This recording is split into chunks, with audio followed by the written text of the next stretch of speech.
My dad, Florencio Pineda Gasunin, was born on January 3rd, 1938. He came from the Philippines to chase his American dream when he was around my age. He served the U.S. Coast Guard for 26 years and was honorably discharged with the rank of Chief Petty Officer. My father taught me to work hard, bring people together, and above all, to be happy. On April 10th, 2010, his life as well as mine suddenly changed.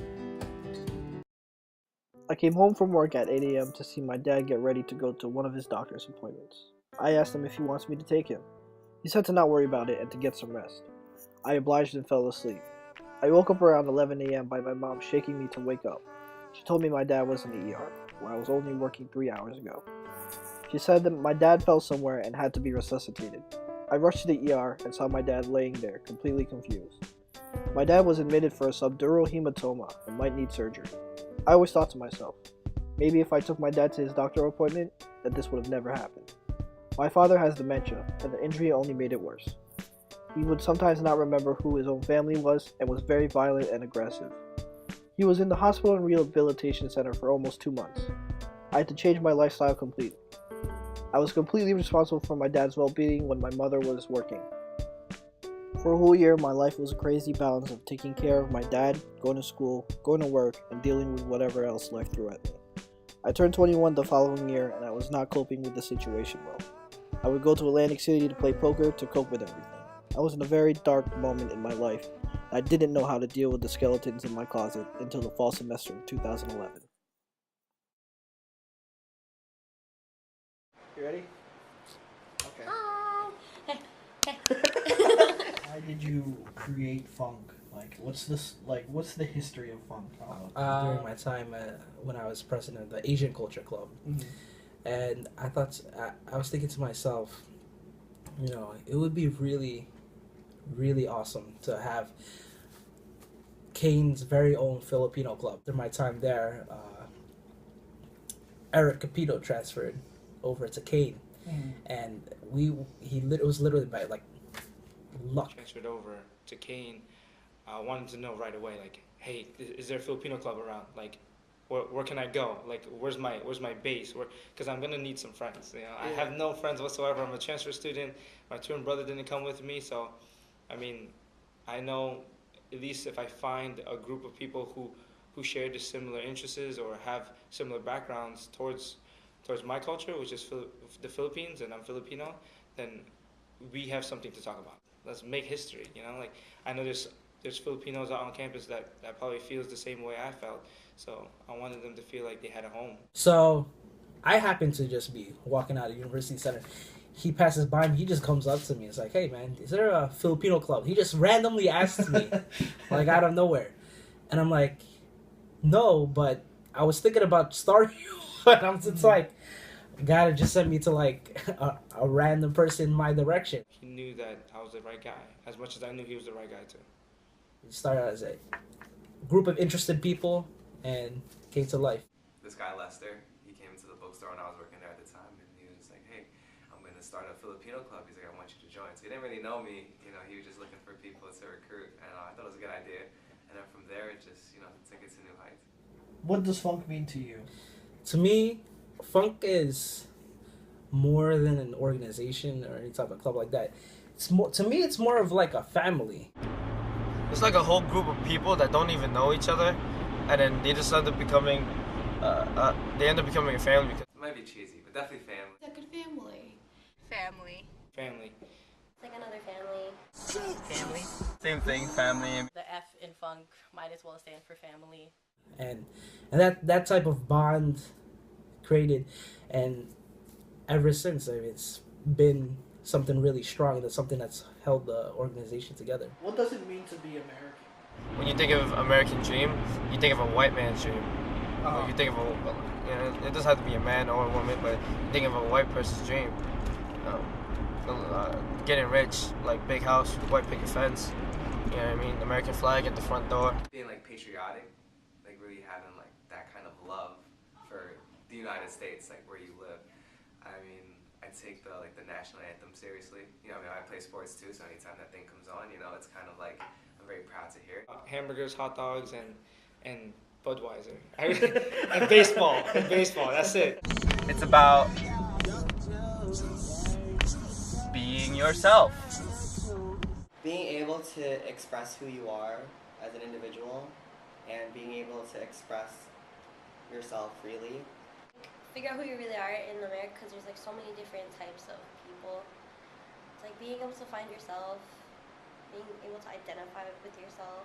Understand other cultures. It's not to embrace just one, but to understand others and become involved in others, because we live in such a diverse country, in such a diverse community, not just a country as a whole, but as a community, as a town, in a school. Our American dream is different from what our parents was. Us, there's a lot of pressure on us, to not disappoint them, to basically be better than them in a way. They want us to be better than them. They want us to make more money than them, be more successful, and all these things. My personal American dream, you could say, able to inspire. Inspire people to do more than they think that they can. Compare and contrast being American and Filipino American. Did you ever find yourself like struggling to be American or Filipino? Like, did you ever find this power struggle between that? It was a struggle to really figure out if I'm just one or the other. Because of the fact that I'm both American and I have Filipino heritage, it's like I can be in both sides at the same exact time. Like, some people might think that I would have the best of both worlds, but it's the opposite for me. Like, I would get teased in school because I had like a very thick Filipino accent growing up, and then I would get teased in the Philippines because I have an American accent. So like, I can't win. It's Filipino for me to like want to do my best in school and get good grades and make my parents proud. I feel like it's American of me to blame the economy for why my education sucks or why I'm failing. I kind of just accept like I do have the best of both worlds, because I can have like hot dogs and grilled burgers at the same party that I'm eating pancit and lechon. I think being Filipino American, we all know what sacrifice is, because a lot of our parents or grandparents have sacrificed to come here and sacrifice some of maybe their dreams, like of, I don't know, maybe being like a singer or an actor or something.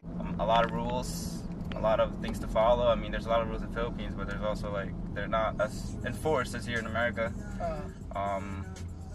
Government is okay, but it's definitely a lot more organized. Emotionally wise, it's a little more freeing in Philippines, but opportunity wise, a lot better here. Okay. That's from a Filipino coming to Americano. I mean, if you're from the Philippines, it's way more authentic. Like the food over there, the atmosphere, the environment, it doesn't get any more authentic than actually being at the place from where you're from. So over here, like things change. People cross seas, people change their lifestyle. This is a different culture here, so you kind of have to work with it.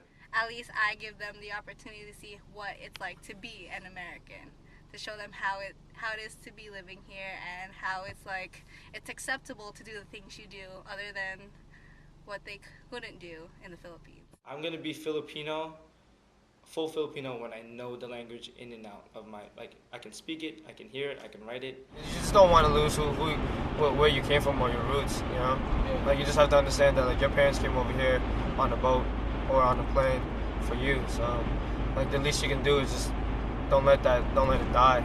Because they'll pass away, and then, like, the Filipino culture in America is just going to be gone. And it's going to be sad. And you already see it. Like, as the younger generation get into college, the only thing they worried about is just partying, beer pong, and you know what I mean? And then trying to get laid. It sucks, bro. It sucks, man. Like, the people don't have the mentality anymore. Everyone's just so young and ambitious and trying to make a quick buck. When did you start realizing that funk was a family? When I started realizing funk was a family? We all started.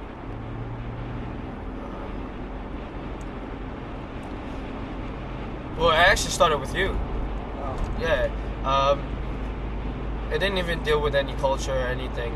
We started hanging out, and then the first time we all decided to go out to eat, I ended up riding in your car, and you were going through some rough time at the time. At that time, was going through some hardships, and I don't know if you remember, you dealt with your own personal problems, and the whole club the whole club knew. They didn't ask you any questions. They didn't bother you. They didn't bring it up. For me to be in the car with you, I just don't like it being silent. And at the same time, I still wanted to get to know you. I thought you was a really cool individual. I started asking you questions, and then why'd you join Funk? And we started getting closer and closer, and then eventually you ended up opening up to me. And then we got on to another level, and then boundaries were broken, and we started we started putting down our walls, and it's like, hey, look, listen, like, I'm here for this, and we're like, you know what, like, you're actually a pretty cool person, And you just can't do that to anybody. You just can't do it to anyone, Like, especially to a random stranger, and for you to do that, for you to tell me your problems and your personal issues, like what's going on with your relationship or with whoever or with whatever, with your family, to a random person you just met, I thought that was pretty cool. So I opened up myself. If you had to give, your last statement on this interview, what would it be? About Funk, being Filipino American, whatever. I'm glad I met all of the people in Funk. Like, they all helped me grow as a person. They definitely helped me, mature from, I don't know, being, a kid who doesn't know much to, growing up, knowing what to do, what to say, just being, my own person. It's nice to see, from, the outside looking in, to see how the group has grown and how, more and more people get interested in it. And, you don't have to be Filipino, you don't have to be, they see us, they hear about us. People who don't even go to Kane, know about Funk. Being part of Funk and, doing the whole e-board thing, it's really, brought the best out of me. You know what I mean? It's like, hey, you're capable of doing something, all you need is the opportunity and the chance to do it. And I think when that chance came to me, I took it. What Lester said, first president, he was always like, no culture, no self. So no culture, no self, I think that's something I always have been living by, and it's something that has inspired me, and I want that to be instilled to the new members, to really understand your culture, because that quote really does relate a lot. I feel like if you ignore that you're Filipino, you're not going to understand, okay, maybe why do I joke around so corny, or why do my parents act that way, or why am I in America? You know what I mean? There's so much that comes in with being Filipino. I think Philippines in itself is a giant melting pot of cultures, and I think that's what you need to take pride in. For a lot of people, it just gave them a sense of belonging. I mean, I don't know if you feel that, you felt I belong here. Yeah, I agree with you. Yeah, at the bottom line, I think that's what it was. People felt welcome. They feel comfortable, and you feel this is where I belong. Mm-hmm. Any last words? I'll live for the Funk and I'll die for the Funk. The end. That good? Yep. Really? Yep. Okay. That's it. Yay!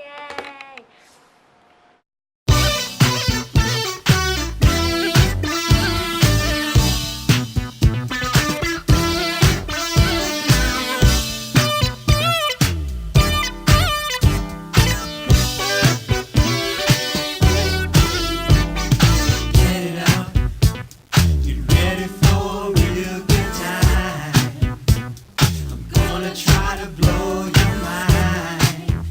Can't you see?